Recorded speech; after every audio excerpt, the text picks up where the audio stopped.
Human beings cannot manage unchecked power. That's why we created the separation of power. That's why we created checks and balances. Now, these checks and balances, these branches of government tend to collude with each other if we don't supervise them. And that's why we have the free press that's tasked to do that. But the press that doesn't do that isn't free. It's not a press at all. It is just a public relations department of those governments.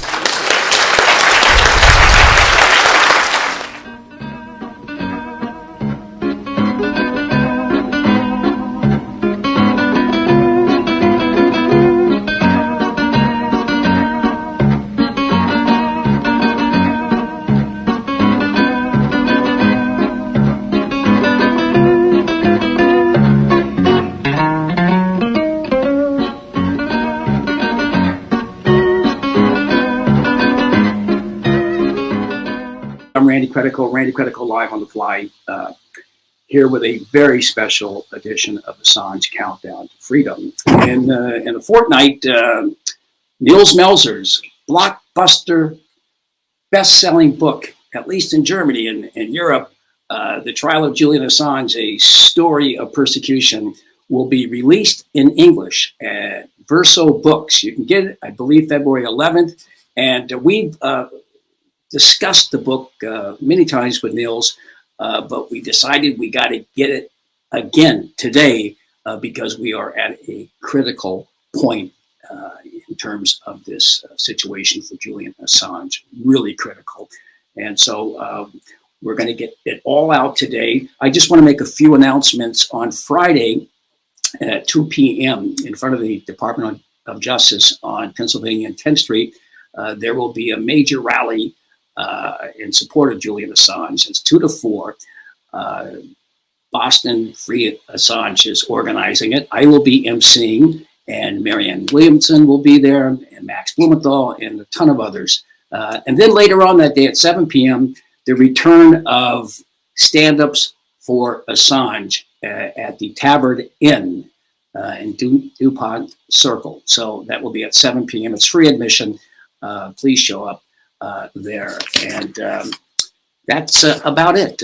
We are today. I'm lucky. I'm being joined as my co-host and commentator, the great, the legend, the icon, the most productive and profound and eclectic and versatile maker of music, and that is Roger Waters, who is probably one of the greatest activists I have ever known. And I put him up there with Paul Robeson, Dick Gregory, Pete Seeger, and his friend Harry Belafonte in that industry, who actually put everything into it.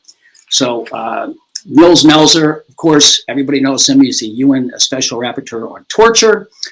He's a human rights chair at the Geneva Academy. He's a professor of international law at the University of Glasgow and the vice president of the IIHL, whatever that acronym is, he'll tell us, at San Remo. So we're going to play a little humoresque here and be back in 35 seconds with these two great men.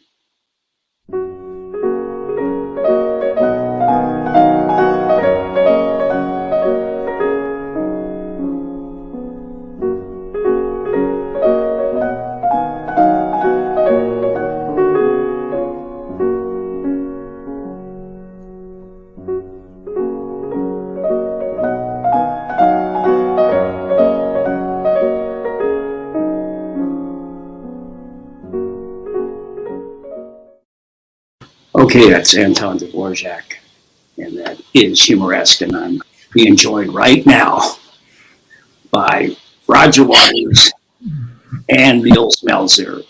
Thank you both for, first of all, Roger, since my Bianca left us, you've been there every week at my side, so helping me get through this period, and I appreciate that. Nils Melzer.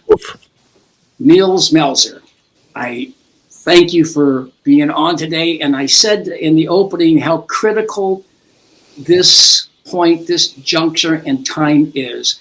I've been staying in a hotel room for 3 weeks and I feel like jumping out the window at night.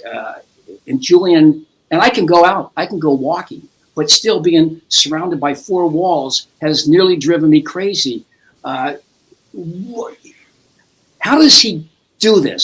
I mean, what is going through his mind? Do you think it's really that dire at this point in time for Julian Niels? Well, I obviously I cannot speak for him, but I have visited many prisoners in isolation in the course of the last 20 years, and I know how this type of detention affects you.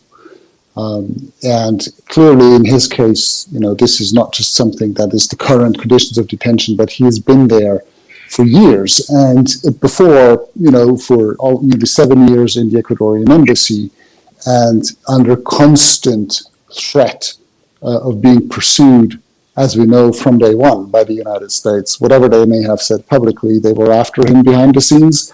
And so were obviously the close allies of the US, the UK and Sweden and other countries, And so being under that constant threat scenario, being locked in a prison, whether that's strict isolation or intermittent, being released into a general population and then being brought back into kind of a solitary confinement modus, that doesn't really matter. You're under constant threat, you're being isolated from a normal life where you have a family, you can't have access to them, you can't have sufficient access to your lawyers, you cannot prepare your defense properly.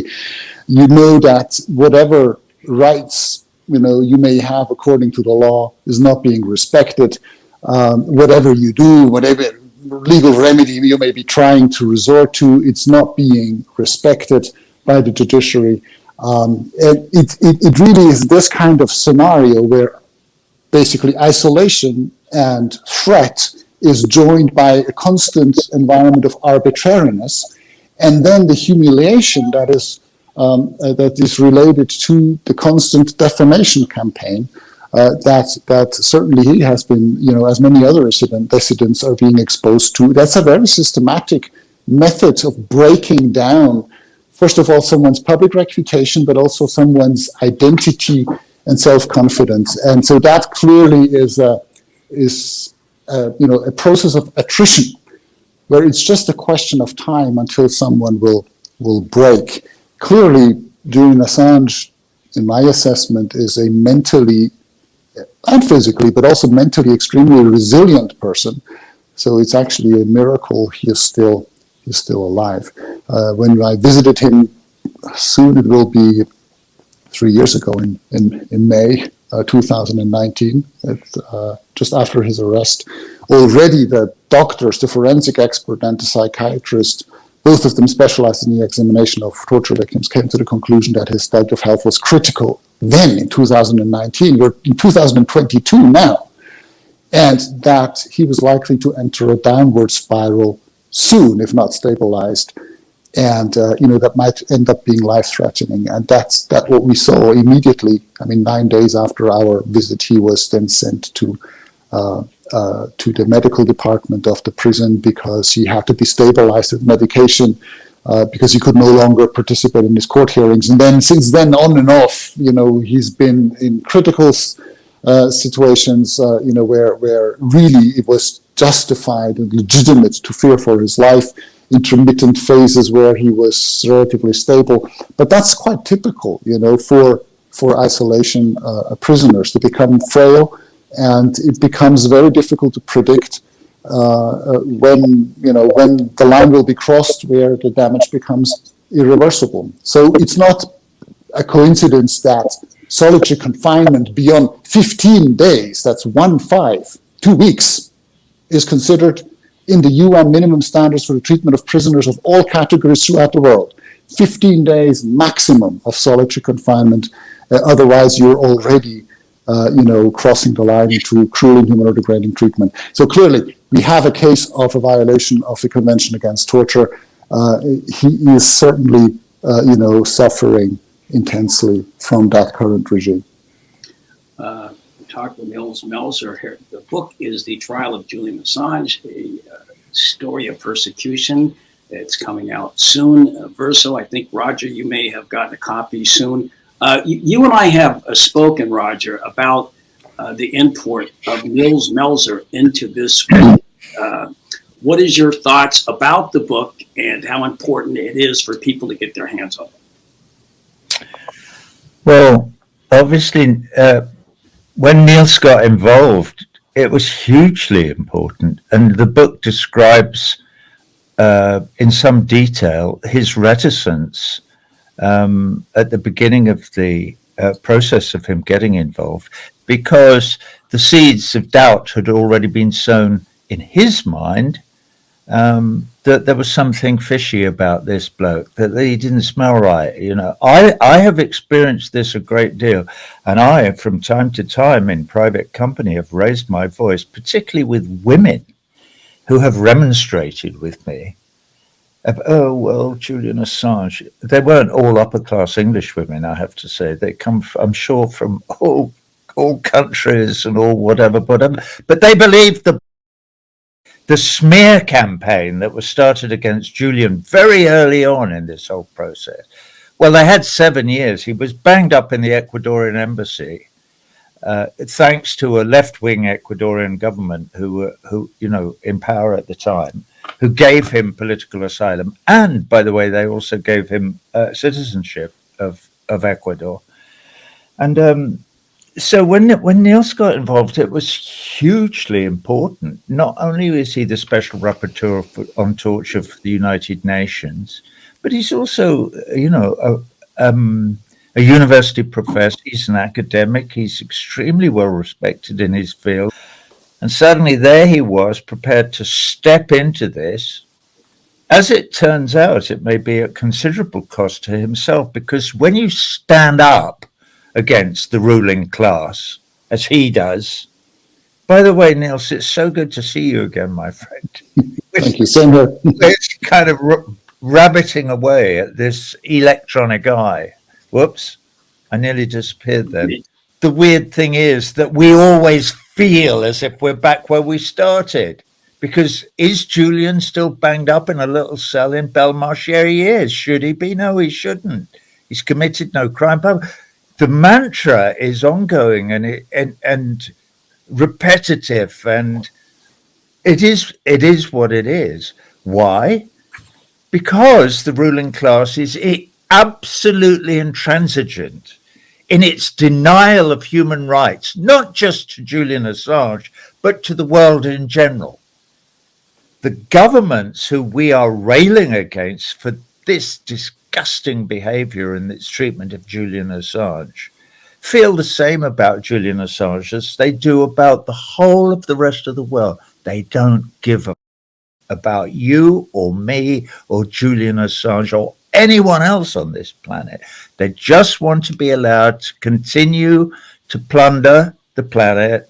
And if it dies, it dies. Who cares? They don't care. They care about power, largely. I mean, look at what's going on now. And I know I'm rambling, and I know I'm rambling, but I don't care. People talk to me about Joe Biden. Write to your congressman. Write to Joe Biden. Write a letter to the Department of Justice. Don't waste the ink. Forget it. They ain't gonna do. Nothing is gonna happen if you do that. What this is about, you and me being here on Live on the Fly with Randy Credico, and the people who go.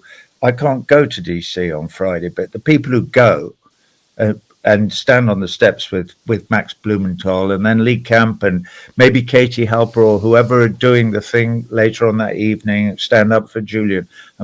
They do care. They care about this stuff. They don't wake up in the morning and go, oh, God, not Julian bloody Assange again. They wake up and go, what is this? Are we now on a new Tuesday, 10 years later? And the ruling class, are still trying to murder this man because he's one of the very few journalists left on earth. Yeah, they are. That's why all those of you who don't know the story, because the detail of the story is deeply important, have to go out and buy or stay in, order it online. I don't care if Jeff Bezos becomes a multi-trillionaire. go buy this book and read it, because it is a chilling story. It's a chilling tale of non-compliance by the powers that be in the process of us being a human community with responsibilities to one another as human beings, to behave in an honorable and decent way, and to tip our hat occasionally to Paris 1948 and the Universal Declaration of Human Rights. I'll shut up now. All right. Why did you The name of the book is The Trial of Julian Assange. And Nils, I must say, when I spoke to you when it first came out in German, you said, well, it's going to be in English. I said, when? And you said in February. I said, well, this is going to be over in February. He'll be out of jail. You know, everything is going to be okay. It was like 7 months ago. You did not think so. Am I correct? Yes. No, I thought this was going to be right on time. And I think it is going to be right on time. I thought that we were just going to be right about where we are now. So the appeals process will have passed. And I had some very faint and frail hope that the High Court would actually start applying the law, given the kind of level of education judges, serving in the High Court usually have. And, the UK tradition of the rule of law, but it's worth, that I thought that there's a small, kind of light of hope that this would happen, but I actually didn't expect. So it turned out, the day after the first instance ruling on the 4th of January 2021, so that would have been a year ago, I already made a press release saying that, pointing to the danger of this ruling, because the non-extradition of Assange, did not reflect the intention of the UK not to extradite Assange, but it was a very smart move to exclude all the questions that could have, legally put the US case in jeopardy, to exclude that from discussion by allowing, creating a situation where the US would appeal the decision and not Assange. And so the US would choose and pick which questions it wanted to be discussed at the next instance, and that's exactly what they did. They reduced it to a question of assurances and conditions of detention and health, which they can control largely by making diplomatic assurances. And they know very well that in higher courts, the UK Supreme Court or the European Court of Human Rights will not challenge the credibility of US assurances, because that would basically mean that the US is not a state respecting the rule of law, and they can politically not afford saying that. So it was very, savvy in how they crafted this decision. So this was what by no means a victory, and lo and behold, we saw, what happened on the 10th of December, International Human Rights Day. They clearly, showed their hand, and that this was really what they had intended all along. That they simply accepted those assurances, as flimsy as they are, and waved through the extradition. So now we're waiting for a response from the High Court, whether they will, which is also kind of that's how UK judicial proceedings are. But just ask yourself the question: if the High Court is the instance that is being appealed against now to the Supreme Court, should it really be the High Court itself to decide whether that appeal should be allowed? No, but that's the way it is in the UK. So the same court that is basically being criticized in the appeal to the Supreme Court can block, that appeal. Can basically say, we don't certify that appeal. You can't appeal to the next instance against our decision. So anyway, so what do you expect? They might allow it, they might not allow it. Even if they allow it, the Supreme Court will not be able politically to say those assurances are not credible or they're not worth anything. Or they really aren't worth anything if you read the text of it. So what I expect is this to be waved through. So this book now comes at a time, I think, where the broader public will be much more aware, also in the US, that this extradition could actually happen. It's not some kind of faraway possibility, something happening in Europe, and that doesn't affect them. But it will start reaching the U.S. mainland as a reality that could actually threaten the First Amendment of the U.S. Constitution, and that therefore this becomes an issue that is of critical importance to everybody in U.S. society. And so, right on time, I would say. Unfortunately, I don't even think this will be over soon. I read today someone saying that if this fails, they go to another court, they counter the underlying indictment decision by Judge Baratzer, and that would be another 2 years. Another 2 years. And these assurances are about as genuine as General Strasser in Casablanca assuring Victor Laszlo if he came back to Germany, he will be well treated. So it's just a bunch of rubbish. Niels, just give us an overview of this book, and we'll get into some of the specifics first afterwards. Well, you see, usually special rapporteurs don't write books, right? Because it's not necessary. You intervene with the government, and then the government should investigate the case and, apply the law and get it over with. And here, obviously, in many, many cases, that doesn't really happen as it should. Here, I just was genuinely shocked that I was dealing with Western democracies, and I'm not saying I was naive. Clearly, I knew that Western democracies violate the law, but I was somehow convinced that in this case, where I have all the evidence, when as a mandate holder of the UN, I intervene and I provide all the evidence, they will at least have to find a face-saving way out. But they can't extradite the man to a country that has planned to kidnap or assassinate him, that doesn't prosecute its war criminals, that doesn't prosecute its torturers, that manipulates the evidence. How can we even possibly consider extraditing him to a country like this, where he's accused of obtaining and publishing true information? Are you serious? He's being accused as indicted criminally for having told the truth, as someone who had no obligation of non-disclosure under any contract or nationality or anything. He's a journalist, a publicist. What is he accused of? It's just shocking to see all of this. So I decided, I've gone through all, as a conservative international lawyer who has served in the Red Cross for 12 years, and the Swiss government for a couple of years as a security policy advisor, in security policy think tanks.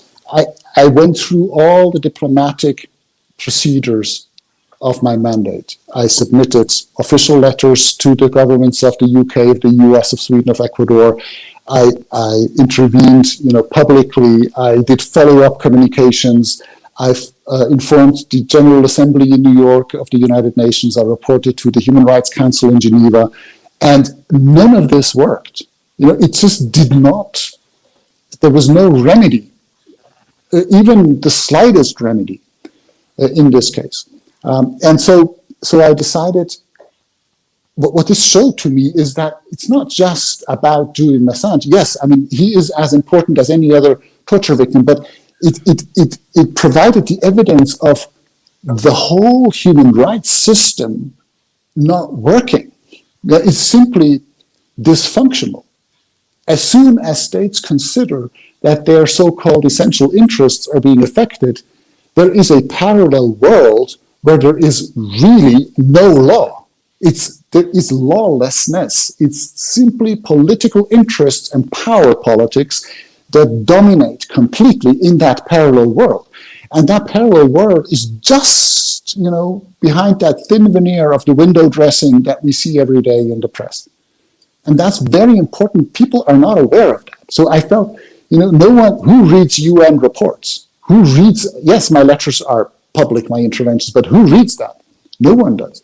The broad public doesn't. And if the media doesn't, digest this and process it and actually, serve it to the public, and in order to inform and empower them, then someone else has to do it. And I decided to resort to that kind of exceptional measure of writing a book, because I feel I want to provide the public with the facts, the evidence, to kind of disclose what's really going on behind the curtains of official policy. What's the reality? And the reality that dominates not only Julian Assange or WikiLeaks, that dominates their lives, our lives. People don't know that. And so I felt this is the purpose of this book. It's a wake-up call, really, for every single one of us, to call everybody to their responsibility to ask themselves, what of a kind of society do I want to live in? Or do I want to leave to future generations? Is it a society where it's become a crime to tell the truth? Is it a society where criminals can basically decide that they can classify the evidence against them and make it a crime to disclose it? Is this what we want? No. So exactly. Well, it's a no-brainer, but you have to serve that question to someone. And I just understood that with my experience and also my starting point, as you mentioned, where I was reluctant to get into the case because I found myself very much poisoned by the same narratives that have poisoned, most of the population. So I'm not condemning people for, believing those narratives. They have been deceived. But I'm trying to take them on a journey. Look, join me there, or I'm joining you there where you are now, where you think, Assange is a rapist and a hacker and a traitor, and that, and even worse, where you actually think that your government is obeying the rule of law, where you actually believe you live in a functioning democracy, but where in fact you don't. And that's what's really important, And so join me here, and then I take them on a journey of my investigation, discovering the evidence step by step for all of this. And it's a journey of discovery, which is disillusioning, is painful, but it really is necessary, I think, for people to become disillusioned and to realize what the reality really is, and then take responsibility, political responsibility in their own lives to correct that. The name of the book is The Trial of Julian Assange, A Story of Persecution by UN Special Rapporteur on Torture, Nils Melzer. And it's coming out February 11th, so you can get it on Kindle or Nook or whatever, and also get the hard copy. It's a wonderful book, and you've done an incredible job and an incredible service. Roger, your thoughts about what Nils just laid out? Well, you should read Nils's book if you don't know the story. 370 pages or however long it is, and it will be irrefutable. The position that he takes and the story he tells, it will become quite clear that he is telling the story of an innocent man who has been railroaded at the behest of an errant authority, namely all the governments, well, certainly three of them, the Swedish government, the UK government, and the government of the United States, have colluded together to railroad Julian Assange, to kill him and to hang him up in the hedge like a magpie as a warning to others. The message being, do not inform the public, whatever you do. We've worked so hard, all of us, all of these governments, certainly the UK government, Swedish government I know less about, and certainly the government of the United States of America, to make absolutely certain that no power ever devolves down to the citizens of the countries that we govern. None, ever. All right. So let's get that quite clear. And of course, we don't believe in the law or human rights or any of those things that we pretend to. It's as plain as the day is long. It's completely obvious. As I've said, read the book. Yes. But this is obviously this whole thing fascinates me because it's what I spend my waking hours banging my head against this. That people, a majority of people care more about War Avenger or Kim Kardashian's bum than they do about anything that we will say on this program today. They don't care about the law. They don't care about human rights. They don't care about an innocent man being dragged to his death. They couldn't give about any of it. How do we know this? Because they don't stand up and say, excuse me, no, no, no, you're not going to railroad this man. This is a journalist and he's telling us the truth about what's going on in the world. It's exactly what Neil said at the beginning. You know, at the beginning of this program, he explained this to us, that the purpose of the fourth estate is to make sure that we, the electorate, in something that pretends to be a democracy, are informed. That's what's going on. I hear eloquent discourses and conversations. I saw, before Christopher Hitchens died, I remember watching him debating the relative merits of George Orwell's book that he wrote in 1948 and called 1984, right? And 1984, the book, and Brave New World, Aldous Huxley, which I believe he wrote much earlier, maybe even back in the late 20s. Anyway, it doesn't matter. Which view of a dystopian future is closer to the one that we live in? Always accepting that we believe that there's something dystopian about.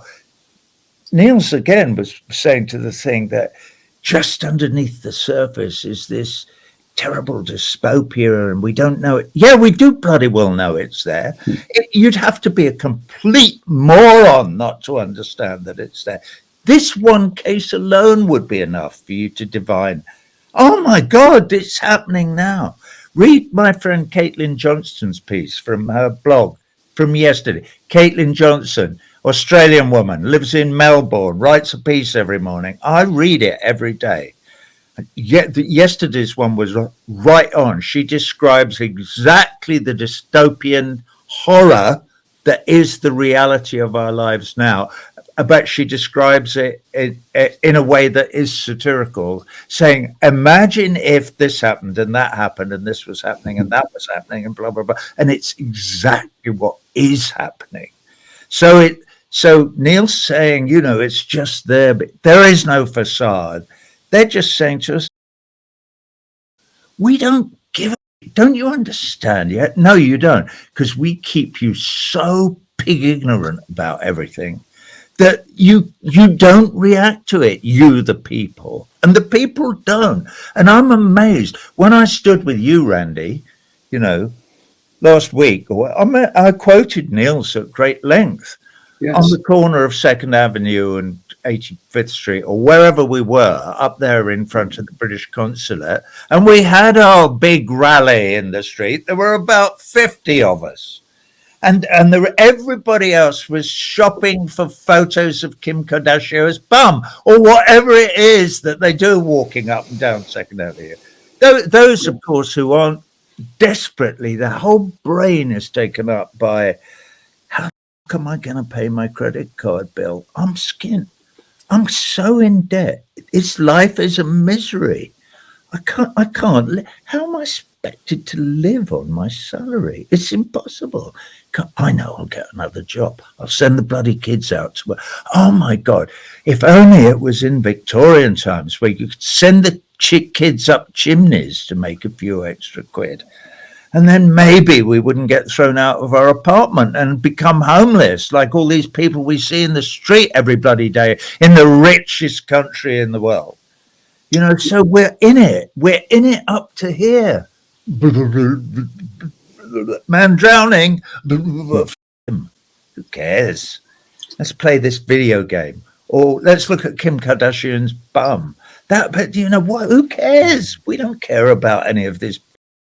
They've told us that this system that we all live under and applaud, going, oh, we're free and we're a wonderful society. And some of this cash will eventually trickle down to the people who need it. And well, who cares? 800,000 of us have died of COVID because we can't be bothered to have a public health service.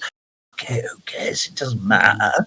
This is best country in the world. It's brilliant. It's absolutely fantastic. So what if we have a judiciary who wants to murder people because they tell the truth? We don't care about that. We believe the lie that we are exceptionally great. So the rest of you can bugger off. Tell Randy to bugger off, and that Roger Waters, that lanky, and Neil Smeltzer. We don't give a about any of what you say. All right, I've finished. No. We're talking with Niels Melzer. The name of the book is The Trial of Julian Assange, A Story of Persecution. It comes out February 11th. Niels, we talked earlier about the lack of enthusiasm by a lot of women. And I talk to women all the time, even activists who are turned off. You can't turn them around on this, no matter how hard I try. In the book, in the second section, Anatomy of a Persecution, you actually investigate, lay out, and totally make waste of this entire episode between you call it the Anglo-Swedish extradition trial. So what do these women need to know about that so they disabuse themselves of this ridiculous notion of Julian being some kind of sex, offender? Well, very clearly, it's not been my job to investigate, these sex allegations, the rape allegations. I'm not a prosecutor, but what I do know is that the Swedish prosecution service maintained a so-called preliminary investigation for 9 years, and they always claimed that they had, evidence for, Julian Assange having committed a crime, and that the only reason they didn't prosecute him because he was hiding in the embassy. But when he was out, they reopened immediately that proceeding, and for the third time. But when they actually could have asked for his extradition, when the time had come to decide do we prosecute him or not, they dropped all the allegations. Now that he was in British custody, now that he was no longer in the embassy where he could have been extradited, they dropped the allegations 1.5 years before they expired under the law. And their explanation was they didn't have enough evidence even to press charges for any crime. So for 9 years, they basically pretended to be conducting a serious investigation, but they didn't even have enough evidence to press charges against him. They never had them. And so, what I would like to say to these women is really that the prosecution service that was tasked to prosecute Julian Assange for this did not find enough evidence to even charge him of any offense. So under the law, we have to presume he's innocent. Now, I have not been there. I don't know what has happened between the women and Assange, but what I do know, based on the facts that I have researched, is that this proceeding and the judicial institutions of Sweden have been systematically abused, for political purposes. They did not try to find the truth in this investigation because they knew they would not have enough evidence very early on to press charges. So they maintained this artificial kind of limbo of a preliminary investigation in order to use that proceeding to discredit Assange, and very effectively. And so I don't blame the women that they have a bad impression of Julian Assange, because that has been spread very systematically by the Swedish government and by the media. It has affected myself. I didn't want to get involved in the case because of that, chiefly in the beginning. So I really had to research it myself and look at the evidence myself. And I came across so many contradictions that it really showed that there has been this artificial narrative that has been created specifically with regard, with the purpose of destroying Julian Assange's reputation. And I think the most important thing is that we should realize, whether you're a woman, you're a man, whether you like Assange or not, it doesn't matter, because yes, for Assange, it's about Assange. For his friends, it's about him. For his family, it's about him. But this is a handful of people. But there's 10 billion people seen on this planet. And for every single one of them, it's about their rights. This is, if don't even ask, with people that have a negative image of Assange, just say, look, it's not about him, it's about you. Do you want to have the right to know what your government is doing with your tax money and, with the power that you delegate to them through the democratic process? That is what this is about. If you don't like Assange, okay, forget about Assange, but think about your rights and the rights of your children. Because if this man gets convicted of espionage for telling the truth, so will you and everybody else who wants to inform you about what's really going on. And that's what's so enormously dangerous about this. It's a precedent. And in the shadows of this proceeding, several states, not just the US with its Espionage Act, but they're working on the same construct. The UK with its Official Secrets Act. Australia is going in the same direction. Sweden has just passed its Foreign Espionage Act that will enter into force in a year from now, which criminalizes the disclosure of classified information, even when it just could be prejudicial to the relations of Sweden with a different country. I mean, that's kind of a very low threshold. It's not national security. It's not, putting people in danger. It's just if the information could be prejudicial to the relations of Sweden with a different country. I mean, that's very low. So as soon as you publish that type of information as a journalist, you will be, a criminal in Swedish law. And Sweden used to be the safe haven of the free press, which is why Assange was in Sweden in 2010, because he wanted to establish WikiLeaks there. And clearly the government, was quite worried, or must have been quite worried about it, because they're very close allies of the US and the Western Security Alliance. So they were certainly interested in doing whatever was needed to destroy any chance that Julian Assange could get a residence permit in Sweden, and those sexual allegations certainly did the job. So, I mean, what we can see, the logic, the power political logic is fairly, it's plain and it's obvious what was going on there.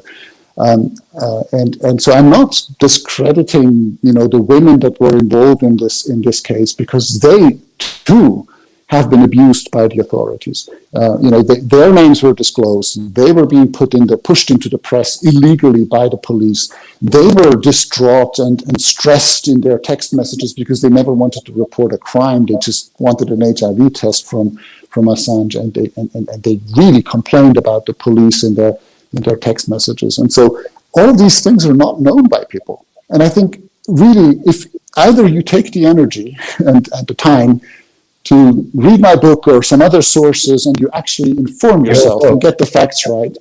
If not, at least worry about your own rights and ask yourself what this means for your rights. Even if you don't care about Assange, at least care about yourself and what you will be allowed to know, 10 years from now. And because that's very important.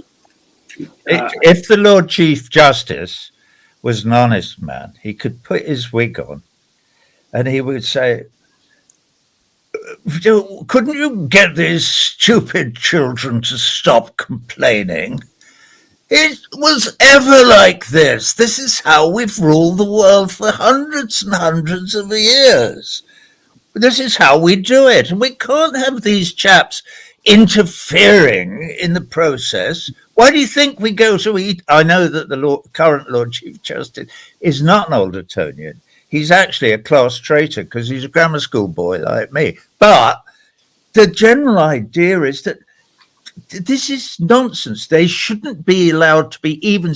This Niels Meltzer chap shouldn't be allowed. In fact, he should be prosecuted for writing the book. They should lock him up as well, because this is not how we run the world. And it makes it difficult for us to keep all these, foreigners in their place. Otherwise, they'd be running up and down bloody Whitehall, selling kebabs and things that we don't want. And, blah, blah, blah, blah. And that's how they feel. It's not just how they sound when they're pontificating, it's who they are. And they believe it. They really believe that. I don't know if they believe God gave them the right or whether it's been handed down, over the hundreds of years. And so Julian Assange is an indication that we, the people, the human race, Homo sapiens, are making a little bit of progress. And they are trying to crush it and stamp it out and make certain that we, the people, don't make any more progress, because they don't want us to make any progress. They don't want us to interfere with their exceptionalist supremacist game, that they're better than everybody else and they know how things should be run and blah, blah, blah.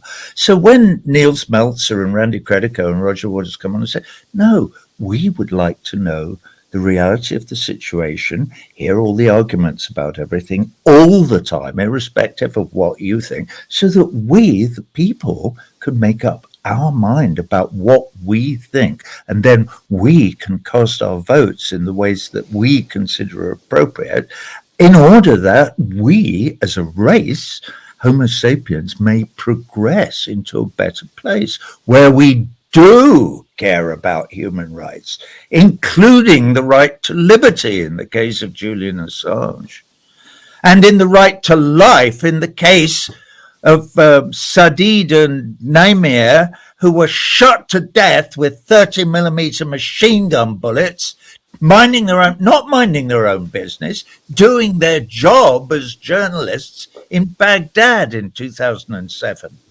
which is when that happened. That's where the collateral murder video is from. It's from 2007, 14, 15 years ago, whatever it is now. And that was the great gift that WikiLeaks brought to us, that we finally had somebody who was prepared to tell us that we were not what our governments were telling us that we were murderers. And it's hugely important. So that, obviously, that's what Niels's book is about. It's Niels's way of trying to get us to engage in understanding that. And he's so eloquent in explaining it. I don't know why I keep butting in. It's really, it is as fundamental as he says it is. And we all know. Yeah, Niels, Roger talking about the collateral damage video and other works by WikiLeaks. And in the very first section, you talk about WikiLeaks' role in society. Can you give us, an overview of what that role in society is? Well, it really is the role of the press.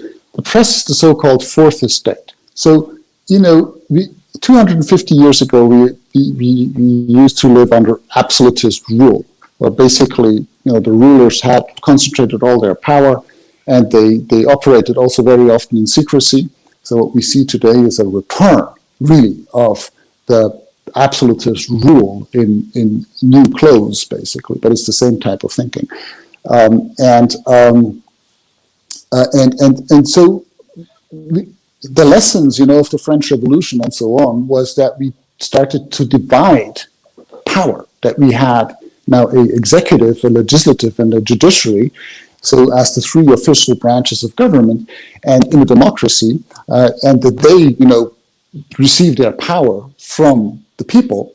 And then there is a press that is independent and free that monitors how those three branches of government are, doing their job, and whether they're, making sure they're not colluding. And so they're actually, the checks and balances keep working, the constitutional checks and balances. And the job of the media is not to entertain us, but it's to empower us. It's to inform us about, abuse of power. And so we, through the democratic process, can correct those mistakes and this misconduct. That's the function of the media. The problem is if the media, is owned by the same people that finance election campaigns of the politicians, and those politicians then elect the governments and the judges, and then basically the government, including the media as the fourth estate, have been largely privatized. And so someone has to inform and empower the public. And so quite naturally, if the media doesn't fulfill that role, then there are other actors coming up. The established media doesn't, so then you have kind of new media actors coming up, just as WikiLeaks is, providing that whistleblower platform where you can, anonymously, offer and submit large quantities of secret information for publication. And so it really is a tool to keep the public informed, and this revolutionized the power political environment, not just the media environment, but the power political environment at the time. And that's what was so scary for those governments.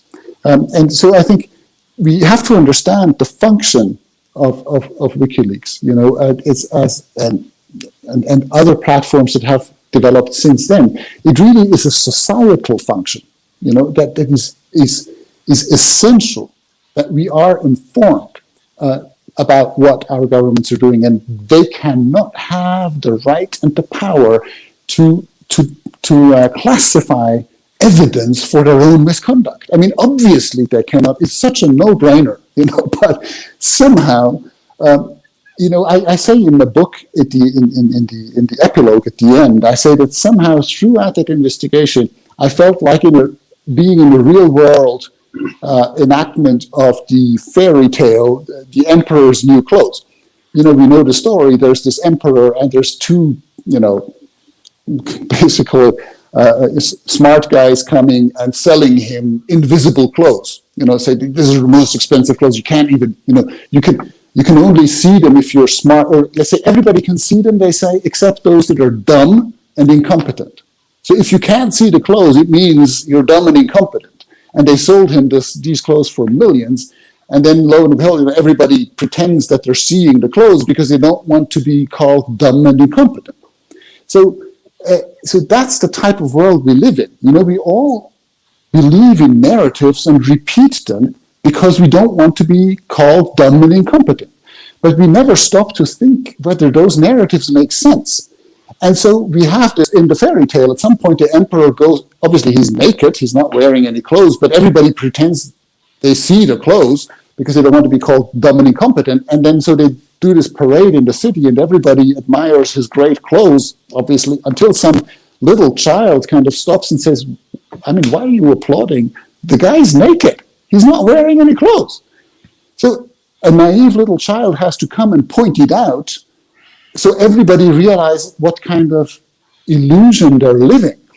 And I think we're today in this type of situation where we're somehow believing we're living in, democracies and societies governed by the rule of law.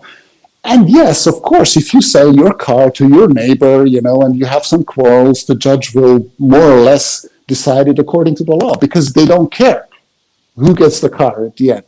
But when it's about national security information, when it's about power, when it's about banks and financial interests and power political interests, there is no rule of law.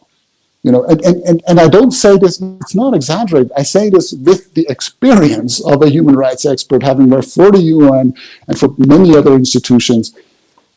It's a painful acknowledgement I have to make that this is the reality. And the purpose of my book is to wake people up to that reality through the lens of the case of Julian Assange, which is a perfect example to illustrate and bring the evidence, for that. But it really has a societal function, and I hope it will be taken as a wake-up call for people, because if we don't react, we will not, as I've said before, we will not have lost, a battle. We'll have lost the whole war, and that's really important. Yes, we're talking with Nils Melzer and Roger Waters. I need to take a quick break here. I have a few more questions to ask you, Nils. The name of the book, to my New York listeners, we're going to say goodbye to you. Some of them is The Trial of Julian Assange. It's by Niels Melzer. You can get it at Verso. Please get it. Get 5 copies. Give it to your friends. This is critical. We're going to take just a quick music break, say goodbye to some of our New York listeners, and continue on the other side.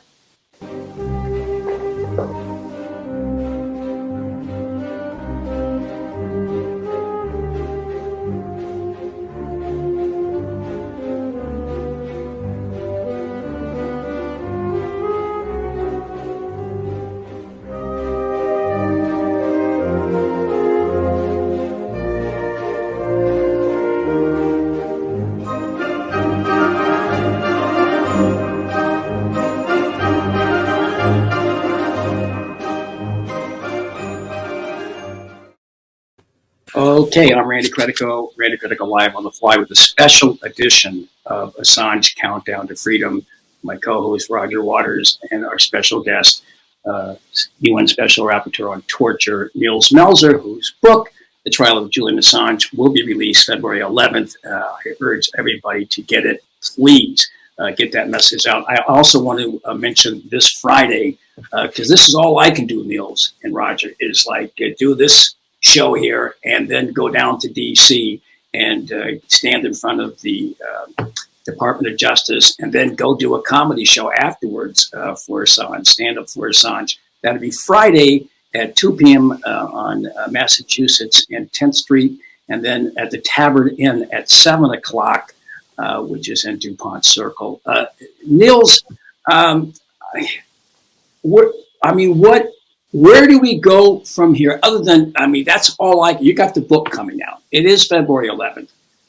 And one thing I wanted to ask you about this book, which you wrote 6 months ago or 8 months ago. I don't know if I didn't get to the end of it this time, but I just wanted to know, there have been some major developments since this book was written. 2 of them that come in mind is the Yahoo News story about the attempts, the planned assassination or extraction and rendition of Assange. And then the other is the debunking or the recantation of this guy, Ziggy, on this evidence that he was a hacker. You don't address that in the book, but there's so much.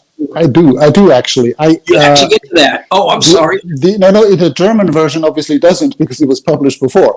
But this one is updated. So it's not just a translation of the German book. It is. First of all, I've written it myself, so I've translated the German book myself. But I've at the same time updated it with all the new information. It is up to date, including the appeals proceeding. So it's basically up to date. Yeah. Well, talk about this. Those 2, developments: the assassination attempt, the kidnapping attempt, and the forged testimony, from this guy Ziggy. Yeah, I think it's really important that we have both those developments, because Ziggy really was the most important witness for the United States government to allege, hacking. Because clearly, if you look at the indictment, 17 out of these 18 points are pure journalism. He's basically being indicted for being a journalist. Seriously, if you read it, it's basically, receiving and disclosing secret national security information as someone who's not an American, who's not in the U.S., who's not contractually bound by the U.S., who has no duty of non-disclosure. So he's basically just like any other journalist. So if receiving and disclosing national security information that is of public interest because it actually is evidence for serious government misconduct, if that becomes a crime, that's the end of press freedom and the First Amendment, that's for sure. But the 18th charge is the so-called hacking charge. But even if you read it, it doesn't really have anything to do with hacking. It is because what is alleged is that Julian Assange supported Chelsea Manning in decoding a password hash, which would have allowed her to log into her own system with a different name than her own. But she was completely authorized to access all the information she disclosed to WikiLeaks. So it was not about stealing information or getting access to information. It was about source protection, basically trying to cover up her traces in the system. Now, source protection is something that investigative journalists all the time, they do that all the time. So that's not, clearly it's not hacking, even if it had succeeded, and even if Julian Assange had actually done that and succeeded, it would not have been hacking, it would have been source protection, which is part of protective journalism.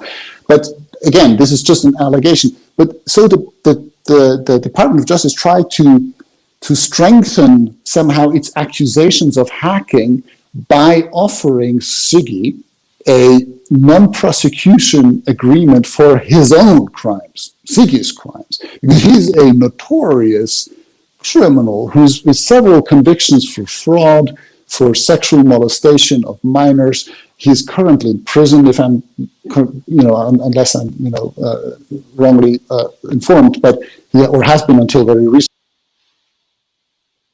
We are talking with Nils Melzer, and we are talking with Roger Waters. Nils did his Houdini act there, and he'll be right back, I'm sure, shortly. Roger, go ahead, carry on, talk about this Ziggy development. Funnily enough, I was very engaged then in Niels telling us the story. Oh, he's back. I thank goodness, Niels. Yeah, I was just saying how engaged I was in what you were telling us. Sorry, I dropped out somehow. I don't know where I dropped out, but you were talking about Ziggy and the prosecution and his notorious background. To quote the great Timothy Leary, turn up, tune in, and drop out. So you're there. You're a third of the way to Nirvana, Niels.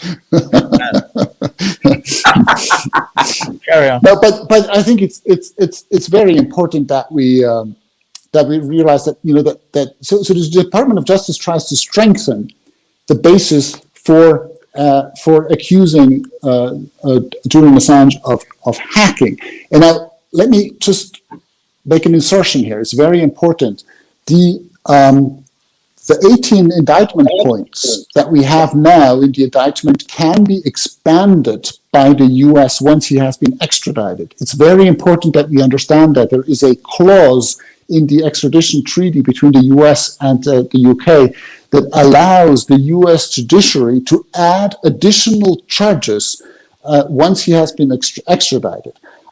So as long as those charges are based on the same facts that are in the factual description of the indictment. That sounds like a technicality, but it isn't, because you could actually add, crimes that involve the death penalty and these types of things. But so, and also because most of the indictment points now refer to journalism, the government anticipated that this might cause a problem with time with the U.S. Supreme Court, given Pentagon Papers and so on, that precedent. So they were already strengthening the factual basis for accusations of computer offenses, and so they offered this Ziggy person a non-prosecution agreement for his own crimes. He being a notorious criminal in Iceland with several convictions on fraud and sexual molestations of minors. So they offered him this non-prosecution agreement for his own crimes if he testified against Assange, and so he did testify against Assange, but then recanted that testimony, saying that it was false. And investigative journalists Icelandic ones, have actually allegedly seen that non-prosecution agreement. So it really shows that this whole hacking construct has been, deliberately created as, false evidence, basically, against Julian Assange. So that's one story that's really important to erode or, deconstruct the whole hacking accusations. And so all we're left with is accusations for journalism. And on top of it, we now have evidence from this investigative team from Yahoo under Isikoff that interviewed, I think, about 30 former CIA agents who confirmed that there were plans to kidnap, Julian Assange from the embassy, or even rendition to a black site, presumably, and even they went as far as considering his assassination through poison. And now, to my knowledge, that's not even the only source. We also know from the Spanish proceedings against the security company that guarded the Ecuadorian embassy, UC Global, that former employees of that company had said that there had been plans, or at least considered, to possibly, leave the embassy doors open so people could enter and either kidnap, capture Assange or poison him. So now let me just make a small parallel. When Alexei Navalny is allegedly poisoned by the Russian government, and then the whole Western world is in uproar, and in every parliament there are open protests and there are sanctions are being imposed on Russia.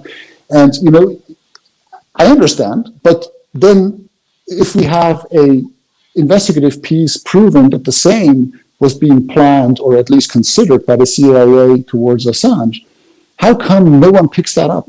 No one is really reporting on this. Why are there no protests? Why is no one considering sanctions against the US? Well, that shows the hypocrisy of the attitude of those governments. And I think that's really, we should be asking ourselves the question, how can a democracy governed by the rule of law even consider extraditing a person to a country that plans to assassinate him? But I mean, it's not. seriously. No, is it? It's not. Let's stop pretending that any of us believe that. I don't believe that. Do you believe that this is a democracy ruled by law? No, of course not. We know it isn't. It's self-evident. Everything that you've told us this afternoon supports the truth, which is the United States of America is not a democracy ruled by law. It's a pretense.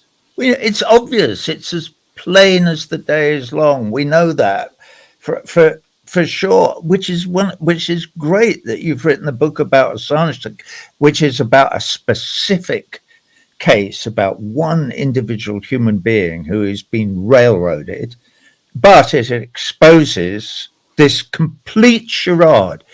And you so eloquently described to us the fairy tale of the Emperor's New Clothes, and the analogy is very, very apt. And so, Niels, we know the Emperor has no clothes. We are not dumb and stupid. We can see that this is. But how do we get the rest of the population to go, well, hold on a minute. If this really was a democracy ruled by the law, why can't we see that happening? Why are we seeing this travesty, this total travesty of any of the things that our government, I mean, you could say it's not my government, but I pay tax to these motherfuckers. So I believe that, like the citizens of the United States of America, I have a right to pipe up a lot of tax I pay to them. So, but what's weird about us being on telly talking about this now is that it's all so self-evidently, obviously real and true, and so self-evidently, fundamentally wrong in every possible way that any of us could ever imagine. And yet it's going on inexorably in front of our eyes. Julian is being murdered. Never mind them planning, never mind Ziggy and the plea bargaining and the why. I mean, when you talk about that, you always think, we know all about plea bargaining. We've all watched The Wire or all those interminable police dramas on American TV. Everybody knows that there's actually no real justice in any of this. It's all like, well, we'll give you this if you give us that.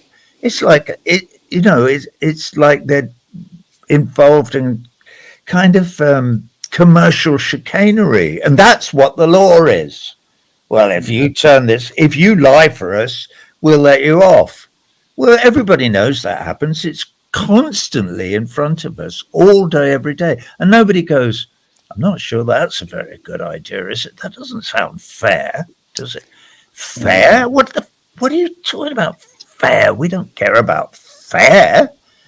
This is organized government or crime, whichever you want to call it. It doesn't really matter, does it? But you know what? I think one important thing though is that I think the biggest problem is our tolerance of this, because it's always a small minority that dominates because the majority is accepting that dominance.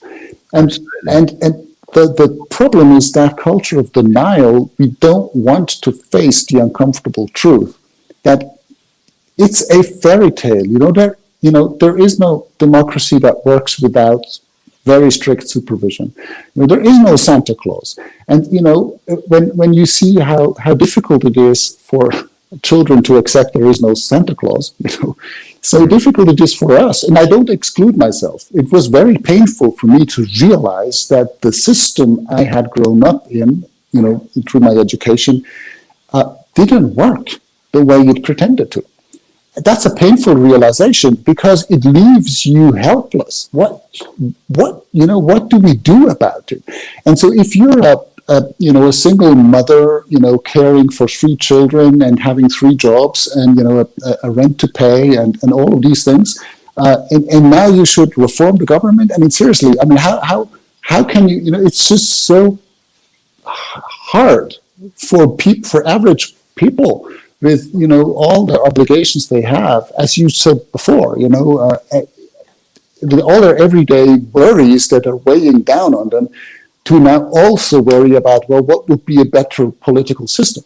So it's easier to believe in narratives of some people basically having being rapists and hackers and traitors, and then we're done with it. So this is the bad guy, and so now it saves the system. We have the scapegoat, right? Yeah, and that's how it works. But this brings us back full circle to the beginning of the conversation about Julian Assange, which is whether we want our news, what we get told, to be entertainment or propaganda, or to actually be real news with real facts that really inform us.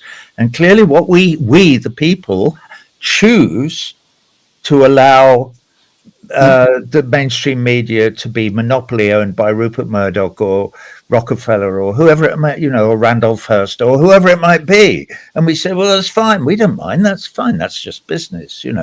I'm sure they can be relied upon to do a decent job and tell us what's really going on. No, they can't. I refuse to look at mainstream media in the United States. I mean, you can't not see any of it because it gets quoted, or the New York Times said this, or MSNBC said that, or Fox News said this or that. You get it all the time, unfortunately, because it's all, and it's why we have to have Julian Assange alive, well, running WikiLeaks to give us the chance of actually getting information upon which we can base decisions that we make about our lives. Well said. Niels, you have been very tough on the mainstream media for being complicit in this whole charade. But in spite of that, you say that the public opinion is shifting, and it's part of this book in the last section. Can you give us some examples of public opinion shifting? Well, I think we get more coverage in mainstream media. I mean, already the Yahoo investigative piece, I think, is very important. Very few channels have picked it up, but some have. I think we have, especially now that it becomes a more real prospect that Julian Assange might actually be extradited to the US. We even see that some US media, mainstream media, are starting to, I guess, become worried that they will actually have to deal with this issue and that it might actually really put the First Amendment in danger. I'm not sure, what the dynamics are. I'm not a media specialist, but I can just notice that there is more awareness of this, that the requests I start receiving for interviews are starting to come also from different corners. And so I guess, awareness is rising slowly. I don't know what will be the development. I think I've tried to make my contribution by alerting the public, by writing this book, by giving all those interviews in the function I have for another couple of months, and then it really is time for other actors to pick up, for the broader public to realize what's at stake and to actually demand that their rights are being respected. Right. I do hope that this actually takes place in time. Yeah. When you talk about the collapse of the case altogether by the whole sure. dissolved, talk about yes. that. In the bigger context, clearly, I mean, the collapse of the Swedish case was absolutely key because it was really what paralyzed public opinion about Julian Assange. So when Sweden had to publicly acknowledge that they did not have enough evidence to even press charges against him, now when they could do it, that really was, I think, an eye-opener for many. Because they said, well, if that's not true, or at least if there's no evidence for that, well, is there evidence for him being a hacker? And then actually, no. Now we find out that the FBI actually, manipulated that through SIGI and, basically made up the evidence in exchange for non-prosecution agreements with a criminal. So if that's not true either, so is he a traitor? Oh, hold on. He's not even a U.S. citizen. How could he be a traitor to the U.S. if he's not a U.S. citizen? He didn't have a non-disclosure, duty. So what's left, really? Is he a narcissist? I mean, seriously, what are we discussing here? And why is he being threatened with 175 years in prison exactly? For not feeding his cat properly? Even that, there's no evidence. I mean, but I'm just saying, we've had this type of allegations against him. People just repeating it, that he's a narcissist, doesn't feed his cat, he skateboards in the embassy. I mean, all these kinds of things. And they say, why are we discussing that? Why aren't we discussing the war crimes? Why aren't we discussing that we have murderers and torturers walking the streets every day, with impunity? Why aren't we discussing that? And why isn't that important? And why is no one being prosecuted for these types of things? And what effect does that have on our societies? And why are we surprised if we get brutalized by police today because they think they're entitled to do that? Isn't there a culture of official violence that, is not being held to account anywhere?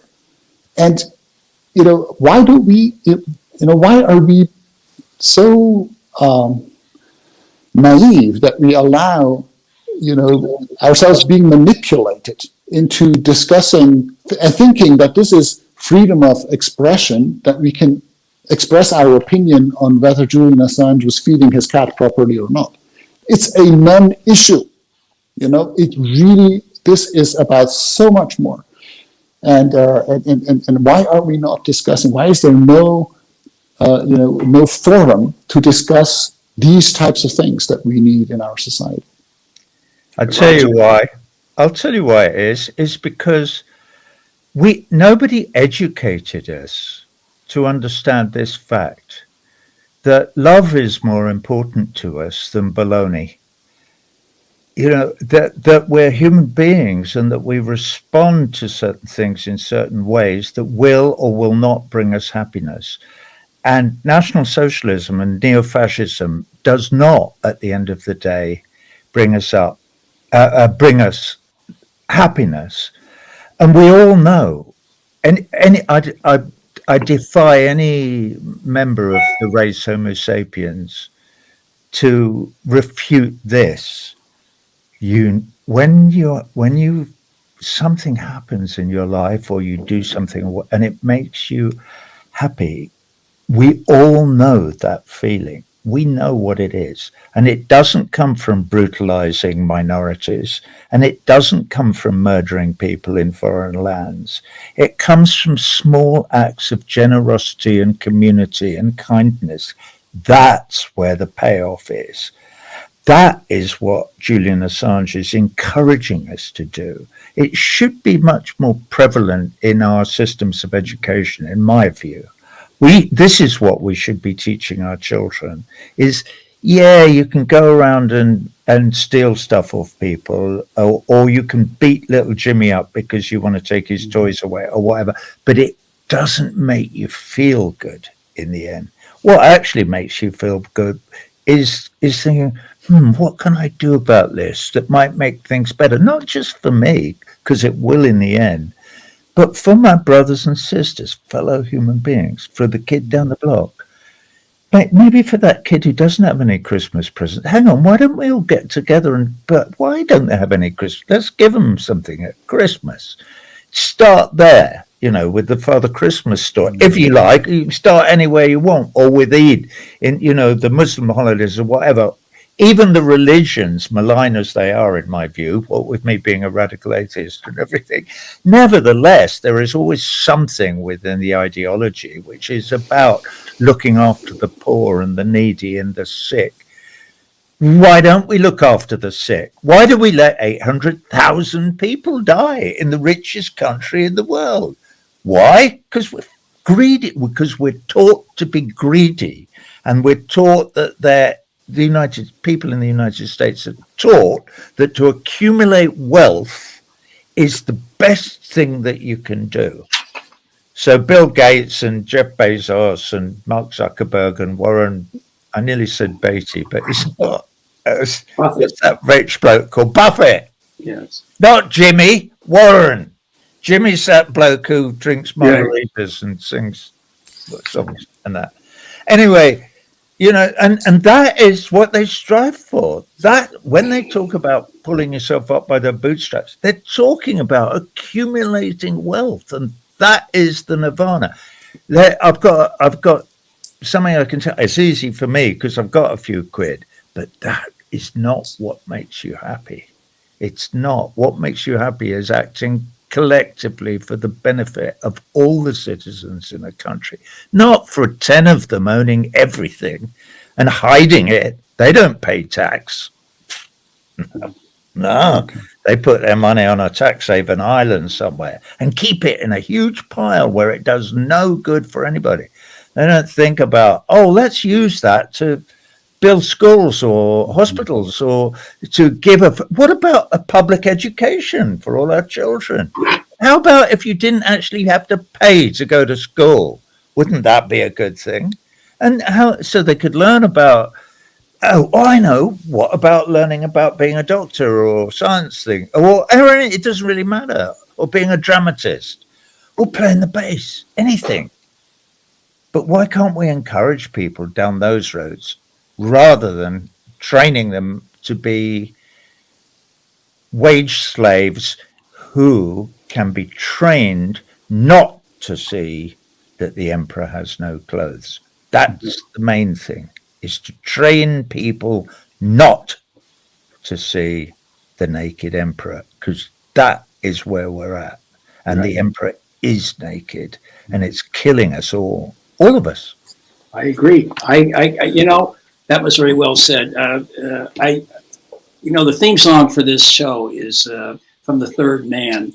And I was going to play a clip earlier. I think I'm going to play it now, only before you go, Niels, because this has to be updated. This is the scene at the Ferris wheel. It's only 20 seconds, but it's a very famous scene. And I'm going to come back and explain why it should be updated. This is Orson Welles talking to Joseph Cotten. Well, what the fellow said. In Italy, for 30 years under the Borgias, they had warfare, terror, murder, and bloodshed, but they produced Michelangelo, Leonardo da Vinci, and the Renaissance. In Switzerland, they had brotherly love. They had 500 years of democracy and peace, and what did that produce? The cuckoo clock. So long, Holly. Well, that would have to be updated to say, for those 500 years with the cuckoo clock, they created Niels Melzer. And that's the point there. Niels Melzer makes up for whatever Switzerland didn't create, but they created you. And you have been a godsend and a great inspiration for all of us. It's such a tremendous role model The name of the book is The Trial of Julian Assange, the story of persecution by Nils Melzer. Coming out in a couple of weeks, February 11th, Verso. I want to thank both of you for participating in this discussion. I thought it was interesting, it was informative, and a little wild, man. I really like this. It got me energetic. And so, Nils, let's let you go out with some closing remarks. Anything that we left out, any message that you'd like to deliver. No, look, I thank you very much for having me on. I think, these types of discussions we need to have more broadly. Clearly, I come with a very narrow mandate of torture and ill treatment, but I got into a case that really is like a keyhole to look into a parallel world of how our governance or our societies are really being governed in reality. I just want to encourage people to, it's not that complicated to see the truth. And there are solutions. You don't have to change the world single-handedly. There are millions of people that are standing up, that are starting to see the truth, and that are thinking about how we can create a more sustainable society in this world. I think this is what this is really about. That we start out by becoming realistic, honest about who we are, how our societies are being governed, and then start working at it there where you are. Everybody in your place, where you are in your life, light your own candle of truth, basically, and engage in those acts that will improve people's lives. I think it's very, very important to bring it back to basics, and allow people to have a positive outlook on their own lives. But thank you very much for having me. Thank both of you. I'm Randy Credico. This is Randy Credico Live on the Fly with a very special edition of Assange Countdown to Freedom. See you Friday in D.C. On Massachusetts and 10th Street in front of the DOJ, protesting this outrageous, obscene persecution of Julian Assange by the Justice Department. And then later on, we'll liven things up at the Tavern Inn at 7 p.m.